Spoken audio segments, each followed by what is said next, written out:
Seat വിഭജനത്തെ ചൊല്ലി കോട്ടയത്ത് കേരള കോൺഗ്രസ് തർക്കം തുടരുന്നു. ജില്ലയിലെ ഏറ്റവും വലിയ പാർട്ടി എന്ന നിലയിൽ കോൺഗ്രസിന്റെ അഭിമാനം മുൻനിർത്തിയുള്ള സീറ്റ് വിഭജനമാകും ഉണ്ടാവുകയെന്ന് ടോമി കല്ലാനി റിപ്പോർട്ടറോട് പറഞ്ഞു. അതേസമയം കോട്ടയത്തെ വലിയ പാർട്ടി കേരള കോൺഗ്രസ് ആണെന്നതിൽ സംശയമില്ലെന്ന് തോമസ് ചാഴികാടൻ പറഞ്ഞു. ജില്ലയിലെ വലിയ പാർട്ടി എന്ന നിലയിൽ കഴിഞ്ഞ തവണത്തെ പോലെ ചില സീറ്റുകൾ വെച്ചുമാറുമെന്നല്ലാതെ വലിയ മാറ്റം സീറ്റ് വിഭജനത്തിൽ ഉണ്ടാകില്ലെന്ന് ടോമി കല്ലാനി പറഞ്ഞു. കോൺഗ്രസിന്റെ അഭിമാനം സംരക്ഷിച്ചുകൊണ്ടുള്ള സീറ്റ് വിഭജനമാവും ഉണ്ടാവുക. ഒപ്പം മറ്റ് ഘടകകക്ഷികളുടെ ആത്മാഭിമാനവും സംരക്ഷിക്കും. വലിയ പാർട്ടിയായിട്ടും ജില്ലയിലെ മഹാഭൂരിപക്ഷം നിയമസഭാ സീറ്റുകളും പാർലമെന്റ് സീറ്റും കൈയാളുന്നത് സഹോദര ഘടകകക്ഷിയാണ്. കോൺഗ്രസുകാരന് മത്സരിക്കാൻ പഞ്ചായത്തും മുനിസിപ്പാലിറ്റികളും മാത്രമേ ഉള്ളൂവെന്നും ടോമി കല്ലാനി പറഞ്ഞു. കോട്ടയത്തെ ഏറ്റവും വലിയ ശക്തി കോൺഗ്രസ് ആണ്. കഴിഞ്ഞ തിരഞ്ഞെടുപ്പിലോ നമ്മൾ തെളിയിച്ചിട്ടുണ്ട്.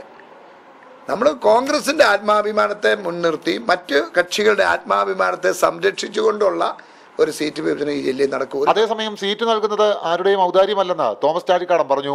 അർഹതയ്ക്കുള്ള അംഗീകാരം കേരള കോൺഗ്രസിന് ലഭിക്കണം.